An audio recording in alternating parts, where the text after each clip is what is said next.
Gracias por seguir con nosotros. Recordarle que este es el programa de la familia. Cuando usted quiera conocer la verdad y mantenerse orientado, no con noticias falsas como muchos programas y canales de YouTube, coge el control. Canal 36, Santiago TV, y aquí no verá. El invitado que tenemos en el día de hoy, un camarada, un hermano, un amigo, un luchador de muchos años. Hablo de José Raimundo Polanco. Ese personaje que le estoy mencionando, aparte de ser licenciado en Derecho, también es analista de policía internacional. Ray. Buenas tardes, mi estimado. Usted, mi hermano, aquí estamos a la disposición. Analista de política internacional, como bien tú decías, penalista en el ejercicio. En ejercicio. Sí, así es. Y más que todo un apasionado del tema por el cual tú me convocas hoy, que es Venezuela. Sí, esa es tu cámara, Ray. Yo siempre digo que para mí, yo soy un dominicano que enterró su corazón en Venezuela. Yo estoy comprometido, yo no vengo aquí desde una óptica imparcial, yo estoy parcializado en defensa de ese proceso. Con eso del proceso revolucionario en Venezuela. Así es, de la revolución bolivariana, que comenzó lo que se conoce en términos sociológicos como la cuarta ola de Latinoamérica, entendiendo los procesos de independencia, luego los procesos ya de consolidación de la República, los años 70 y toda la ola insurreccional que comenzó con Fidel. Chávez llega al poder en el año 99. Ray, marca un antes y un después el socialismo en el Caribe y en Latinoamérica con la llegada de Chávez. Sí, porque sitúa el socialismo desde la perspectiva latinoamericana. Es decir, cuando Chávez habla, no solo habla del socialismo, sino que dice el socialismo del siglo XXI, sí, diciendo, ya nosotros no estamos, nuestra referencia histórica no es aquello que ustedes dicen que fracasó, sino que es la redención de un sistema que nosotros reivindicamos en la actualidad. Y por eso situamos a Chávez en la cuarta ola, porque tú tienes que situar a Chávez, a Evo, a Correa, a Lula, a los Kirchner, que llegan después de Chávez, ¿verdad? El ALBA, sí, el ALBA como respuesta al ALCA, esa unión latinoamericana, sí, que tú que eres prácticamente el término político, un millennium, porque tú entras después de los 2000, pero nosotros que habíamos comenzado en los 90, en postderrumbe de la Unión Soviética, yo recuerdo que yo era ayudante de una persona, trabajábamos, mi familia siempre ha sido obrero de la construcción, yesero, y yo era ayudante de una persona que venía del PCD, en el partido que yo comencé a militar. Y el Tole se llamaba, de la Yagüita de Pastor, se burlaba, vivía haciéndome bullying, porque él me decía, pues tú estás loco, tú entras a ser de izquierda cuando ya esto se derrumbó. Y Chávez le da actualidad. José Manuel, cuando yo llego a Venezuela en el 2001, si Chávez solo tiene 2 años en el poder, ahí fue yo, todo lo que yo había escuchado, leído, visto sobre lucha de clase, era un jueguito. Cuando yo llegué a Venezuela fue que yo entendí. ¿Viste lo que era un juego de hombres? Y entonces una de las claves que hay que entender, para poder entender a Venezuela, es decir, Venezuela es un proceso en desarrollo de una contradicción seria de clase. Por eso no nos puede sorprender por qué los sectores clase media alta y los sectores de la oligarquía fascista venezolana están opuestos a ese proceso. Esa oligarquía rancia. A diferencia de los sectores populares, los sectores del 23 de enero, que es mi barrio, los sectores de Petare, los sectores de Propatia, de San Agustín, de los barrios más populares de Caracas y de Venezuela, son chavistas, están con el proceso y siempre ha sido así. En cada elección, la votación del chavismo ha sido constante, a diferencia de la votación de la derecha, porque ellos se dividen. ¿Cuántos candidatos de derecha habían ahora? Que de esas son de las cosas que no hablan. 9 candidatos llevaba la derecha. Sí. El Polo Patriótico llevaba un solo candidato. Nicolás Maduro Moro. Y ahí son las cosas que no se entienden. ¿Por qué los resultados? Una derecha que ve lo electoral como una parte secundaria, porque ahora no había una perspectiva electoral. Querían reeditar lo de Guaidó. Por eso, como dice el comandante presidente... Pero dejemos esa parte de Guaidó ahí, porque es otro punto ahorita. Bueno, entonces, lo que te quiero decir es que ellos nunca han tenido una perspectiva electoral, sino una perspectiva de no reconocer, una perspectiva de esperar esa invasión que va a llegar de fuera para entregarle otra vez el poder político, porque ellos se pasaron más de 80 años repartiéndose el poder entre el COPEI y otros sectores. ¿Qué hacían? La alternabilidad entre el COPEI y la socialdemocracia.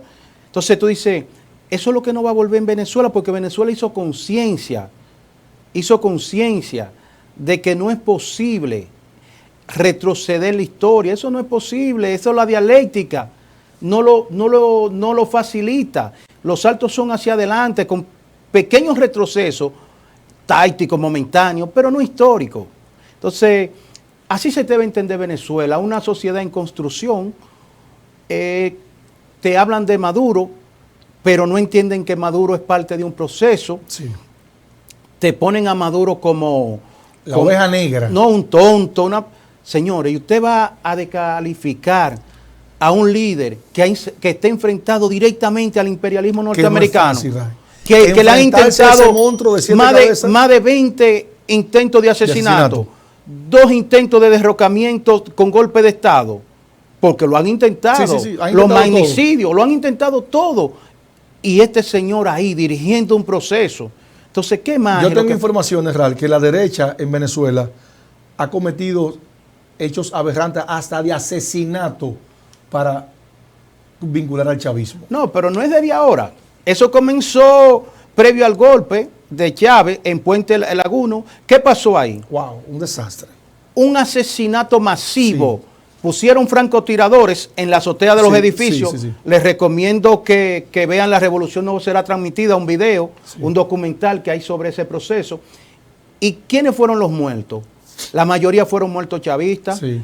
Pero de la guarimba del 17 y 18, ¿cuáles fueron la mayoría de muertos? Fueron muertos chavistas. ¿A quiénes fueron que incendiaron, que le prendieron fuego a una persona porque se identificó con el chavismo? Sí, vivo, lo que entonces, vivo. ¿Quiénes son los asesinos?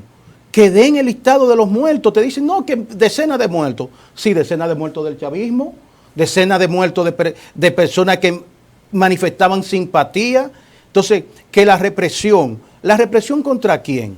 Porque yo no te voy a negar. Mira, las policías de todo el mundo son represivas. Esa es su función. Sí. Yo no voy a negar. Y yo no creo que los problemas políticos se deben resolver vía la represión ahora. Cuando tú tienes a 15,000 paramilitares cruzando la frontera colombiana, cuando tú tienes toda esta horda de grupos criminales, de los pranes, que el Pran del Llano, que el Pran, todos esos pranes que hay en Venezuela, atacando desde adentro, generando violencia, o vamos a hablar de la guayiga, los alambres, como diríamos aquí, de esos alambres que son de seguridad, que ponían en la carretera para que la gente se decapitara. ¿Quién era que hacían esas acciones? Vamos a hablar quiénes son los violentos.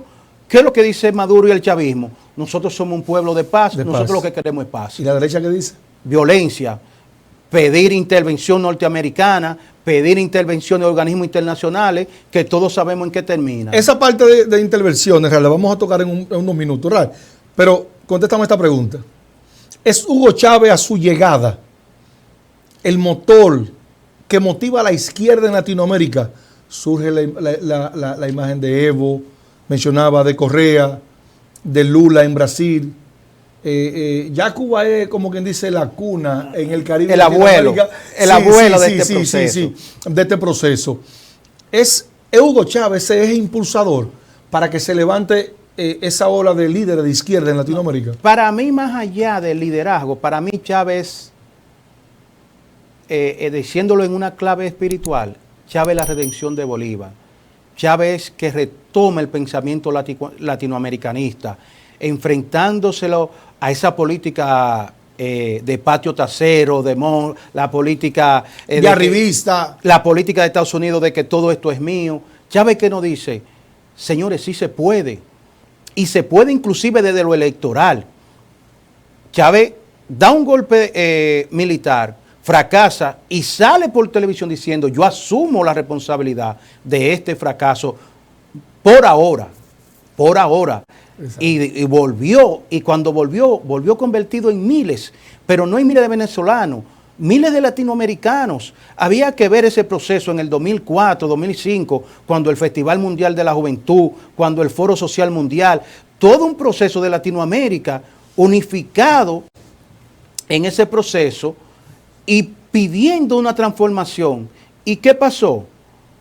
Pasó en Uruguay, Paraguay, lo de Lugo, pasó lo de Honduras, es decir, la contraofensiva desde la derecha con golpe de Estado, pero a eso nadie lo dice, el derrocamiento de Zelaya, la imposición fraudulenta, el fraude contra Manuel López Obrador. Sí. Esa era la perspectiva, porque si no, Latinoamérica entera, el rumbo que llevaba era un rumbo hacia la social política, es decir, desde una perspectiva revolucionaria, progresista, latinoamericanista. Es decir, eso es lo que Chávez trae. Eso es lo que asusta a los imperialistas norteamericanos. Es el sueño de Bolívar. Es la unión federativa de estas naciones que él ayudó en ese momento a independizar, como dijo antes, contra los españoles, pero nos refirió en aquella carta de Jamaica, recordar que los Estados Unidos, por providencia, están abocados a plagar a América Latina, parafraseando a Bolívar, no tiene que ser la misma palabra, claro. Pero parafraseando de desgracia. ¿Y qué fue qué es lo que hemos tenido en estos últimos 100 años? Golpe de Estado, imposición de dictadura. Eso es lo que los norteamericanos nos han traído, saqueo de nuestra riqueza. Entonces, nosotros entendemos que Chávez fue ese momento y ese proceso en crecimiento, eso que nosotros llamamos desde la izquierda progresista, la cuarta ola revolucionaria, y se desarrolló. ¿A qué fue pagar? Bueno, con los falsos positivos de Uribe. Así fue que, porque ya en Colombia también venían decenas de procesos en agitación. Claro. Lo mismo en el Caribe, porque si bien es cierto que el Caribe es como la finca en términos de mayoral, en términos de ese control de los Estados Unidos, porque no han posibilitado la independencia de Puerto Rico. Mira la condición de Haití, porque aquí hablan, no, ese es un pueblo heroico, ese es el pueblo de Dessalines, ese es el pueblo de Toussaint Louverture, sí. Es decir, es un pueblo heroico que fue saqueado primero por los franceses, porque recuerden que las catedrales, vayan y vean las catedrales de Europa, están construidas con la madera de Haití. Claro. Una imposición de un impuesto para lograr la independencia. Que por eso es más la deforestación que tiene Haití. No, porque ellos dicen, no, que los haitianos, señores, de por Dios, no fueron los haitianos, fueron los europeos que deforestaron ese país. Entonces, yo creo que Chávez significa eso, es el símbolo de esta época. Tanto así, que hablaba ahorita en términos espiritual, para la pobrecía venezolana, hoy Chávez es un santo. Es decir, no hay un altar en Venezuela que no tenga la imagen de Chávez, porque la gente asumió a Chávez como un mártir, no solo político, sino un mártir de una nueva forma de hacer política. Chávez como un niño. Yo también. Una persona como tan humilde, tan sencilla. Con el candor de la niñez, como que Chávez tenía eso, inclusive después del golpe de Estado. Señores, mira, yo te lo digo de verdad, yo creo que en la lucha de clase, la eliminación del enemigo es uno de los objetivos políticos. Eso es así en la guerra, eso es así en la política. No vamos a disfrazarnos de demócratas populistas. Pero ¿qué hizo Chávez? Muy parecido a lo que hizo Peña Gómez aquí. Yo perdono a los que me han atacado. Sí. Mira, en ese momento, ¿tú sabes lo que pedía el pueblo venezolano? Que cuando entraron al Palacio de Miraflores, terminaran con esa pandilla de oportunistas, pandilla comercial, pandilla eclesial, que estaban ahí bebiendo vino, tomando mucho whisky después del golpe de Estado, celebrando la masacre que en ese momento se estaba desarrollando. Y mientras ellos ponían muñequitos, que allá le dicen comiquita, mientras ellos estaban poniendo muñequitos en la televisión, ese pueblo estaban masacrándolo en el 23 de enero, que fueron y ametrallaron los edificios. Ray, el tema de Venezuela es muy amplio y tú tocaste un tema, o sea, le diste una pincelada a un tema que me llamó mucho la atención y quiero que tú nos lo aclares bien. Hablaba sobre pedir intervenciones militares. María Corina en varias ocasiones pidió más sanciones para Venezuela, intervenciones militares. En Estados Unidos o en otros países, si tú pides intervención militar para esos países, ¿cuál es la pena para esa persona, para esos ciudadanos? ¿Por qué en Venezuela la ultraderecha condena de que María Corina no pudiera participar en el proceso por pedir intervenciones, pero en los países de ellos no pueden pedirla? Mira, ahora hay una expresión que, valga la redundancia, primero no es nada nuevo, es un término inglés del lawfare, que no es más que la judicialización de la política. Vamos a ver quién la ha implementado en América Latina. Contra Dilma, contra Lugo, contra Zelaya. ¿Quiénes la han implementado? La judicialización de todos los líderes, el imperialismo norteamericano. Pero María Corina Machado, ella no está sindicada por política, ella está sindicada por haber participado en decenas de hechos violentos, por haber exigido a una potencia extranjera la intervención contra un pueblo soberano. Entonces, ¿por qué? ¿Por qué recurrir a la intervención? Porque no tienen pueblo, porque no tienen ejército, porque no tienen fuerza armada. Y ellos saben que no van a poder derrotar desde las elecciones al chavismo. No van a poder, no han podido y no van a poder. Entonces, ¿qué le queda? Práctica histórica del fascismo, la intervención de los pueblos. ¿O eso no fue lo que hizo Hitler y la Alemania nazi? Pero eso no fue lo que hizo el franquismo, cuando la república era prácticamente un hecho en Francia.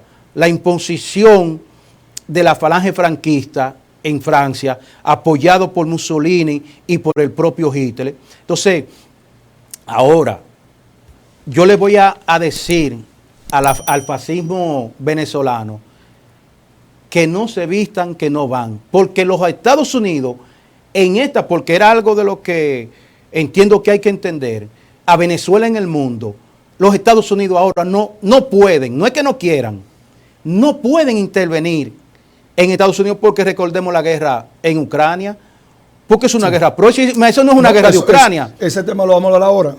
Es una guerra proxy, en un término también muy usado ahora, pero que tampoco expresa nada nuevo. Eso ha sido historia.